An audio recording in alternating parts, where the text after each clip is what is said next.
shonen or shonuns. No matter how you slice it, it's still a very special kind of monster.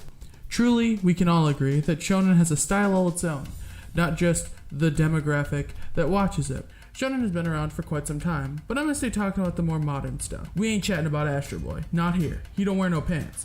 I ain't talking about little boys not wearing pants. Getting Chris Hansen walking up into my room saying, hey, how about you take a seat when I'm already sitting? How about you take a seat and I call the cops for breaking and entering, damn it! Shonen has been a part of our lives from when we were kids watching DBZ after school every day. And when that got too childish for a lot of folks, they moved on to things like Naruto or Bleach, maybe One Piece. Or maybe you moved on to watching sports shonen like Slam Dunk.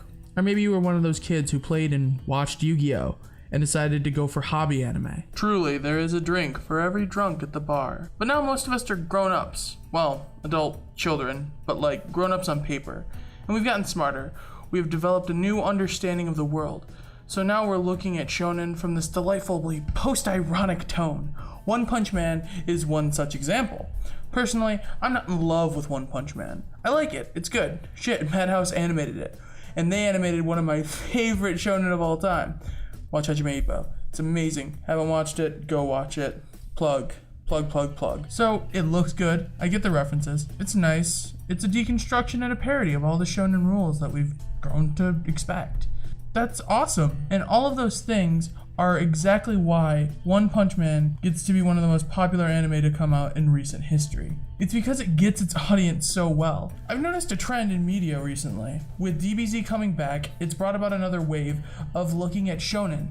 Because to the east, DBZ represented the modern shonen formula, and to the west, DBZ was pretty much the introduction of anime to a lot of people. But now that we're adults, we're using an adult eye to look at it. We see what Goku represented, what his story meant to people, not just for its silly shortcomings. We have videos like the Death Battle follow-up for Goku vs. Superman, where they talk about what Goku meant and how his powers work and why they work the way they do. You also have Endless Jest, or Manchild Inc., or Just Does Anime, or Drowning in I Don't Give a Fuck, whatever his name is right now. He did a retrospective video a while back on DBZ as well, talking about what it meant to him. As an audience, we're craving the idea of good versus evil. With perseverance of justice, we can prevail, no matter the situation. But your standard determination speeches aren't going to cut it with a majority of your internet-going man-children, or woman-children, or Apache helicopter tri-genderkin children. We need something that's going to fool us again. Something that's going to let us know that it's in on the joke, but not so much, or maybe so much, that it's going right through to the other side.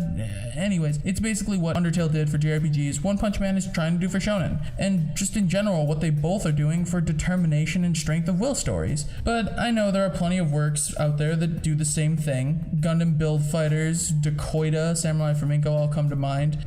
I guess this is just a recommendation of video of shonen you should check out. So check all of those shonen out, because who can't use a little bit more shonen in their life to inspire them, to push them to their limit, to convince them to keep going no matter how many times they get kicked down. I know if it weren't for some of the messages I've pulled from these shonen, I wouldn't have gotten out of bed some days. It's a solid message of perseverance that gives you hope that you can keep growing and changing even in your old age. It's badass to see that you can be reminded that you are your own Goku or Ippo or, well, like Moomin Rider in this case, and that if you stick to it you can do anything, and that there are going to be pitfalls and you are going to fuck up, but ultimately, whether you're painting, musician, programming, graphic designing, waitering, you need to give that shit the shonen treatment sometimes. And no matter how much you've grown, you may never see it, but other people around you will look at you and it'll look like you defeated that opponent with one punch. Thanks for watching, everybody. It means a lot that you stuck it out to the end. So here's where I plug all of my shit. Go and subscribe to the YouTube channel and comment and subscribe and share the video and do all that shit. Then you could become a patron and I could pay rent, which would be even cooler. Then you could follow me on Twitter and we could be buddies and chit chat there. So do all of those things, don't be a dick, and I'll see you in the next one.